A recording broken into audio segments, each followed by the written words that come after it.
বৈদেশিক কর্মসংস্থান বৃদ্ধি অনেক বড় একটা চ্যালেঞ্জ, আপনারা খুব ভালো করে জানেন। আমরা এক্ষেত্রে খুব সাফল্য অর্জন করতে পারি নাই, বাট কিছু কিছু ক্ষেত্রে সাফল্য হয়েছে। সৌদি আরবেতে 200 জন নার্স পুরুষ ও মহিলা প্রেরণের জন্য MOU স্বাক্ষরিত হয়েছে। ইটালির অর্থ মন্ত্রণালয় একটি প্রকল্পের আওতায় 250 জন দক্ষ কর্মী পাঠানোর ব্যবস্থা হচ্ছে। জাপানে একটা প্রতিষ্ঠানকে লেটার অফ ইন্টেন্ট দেওয়া হয়েছে। আমরা দাবি করছি না, এগুলি খুব উল্লেখযোগ্য অগ্রগতি, বাট শুধু বলছি যে এই ক্ষেত্রে আমাদের কার্যক্রম অব্যাহত রয়েছে। আর আরেকটা জিনিস আপনাদের বলি, আমাদের এখানে প্রবাসী কর্মীদের বিদেশে পাঠানোর ব্যাপারে অনেক ভোগান্তি হয়, অনেক টাইম লাগে, এটা একটা চিরাচরিত কমপ্লেন।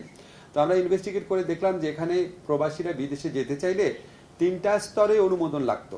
একটা হচ্ছে কনসার্ন দূতাবাসে, ধরুন সৌদি আরবে পাঠাতে হলে সৌদি আরবে দূতাবাসে, তারপর হচ্ছে মন্ত্রণালয়ের, তারপর হচ্ছে BMETর প্রশিক্ষণ ব্যুরো। তো আমরা এখন থেকে মন্ত্রণালয় আর কোনো ভূমিকাই পালন করবে না, এখন থেকে 2টা জায়গায় অনুমোদন নিতে হবে।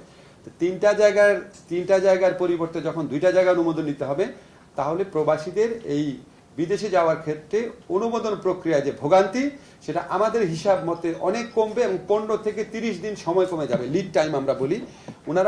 ওনাদের যে যাওয়ার প্রস্তুতির যে সময়টা, সেটা যদি 3 মাস লাগতো আগে, এখন আমরা আশা করি এটা 2 থেকে 2.5 মাস লাগবে বড়জোর। আমরা চেষ্টা করবো অন্তত 1 মাস কমানোর জন্য। বাট আপনাদেরকে কনফার্ম করছি, মন্ত্রণালয়ের অনুমোদনের প্রক্রিয়া থাকবে না, এটা আমরা প্রয়োজনীয় আইন সংস্কার করে ফেলেছি। মালয়েশিয়ার অনেক জট খোলার ক্ষেত্রে আমরা ডক্টর ইউনূসের ইনফ্লুয়েন্স ইউজ করতে পারবো।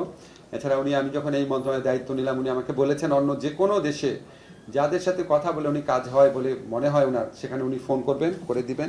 তো আমরা আশা করি ওনাকে সরাসরি এখন প্রস্তাব দেয়নি, বিকজ আমাদের ফিল্ড লেভেল স্টাডিটা মোটামুটি করেছি আমরা। ওটার মাধ্যমে আগামী মাস 2-এর মধ্যে শ্রমবাজার সম্প্রসারণে বড় নিউজ আপনাদেরকে দিতে পারবো।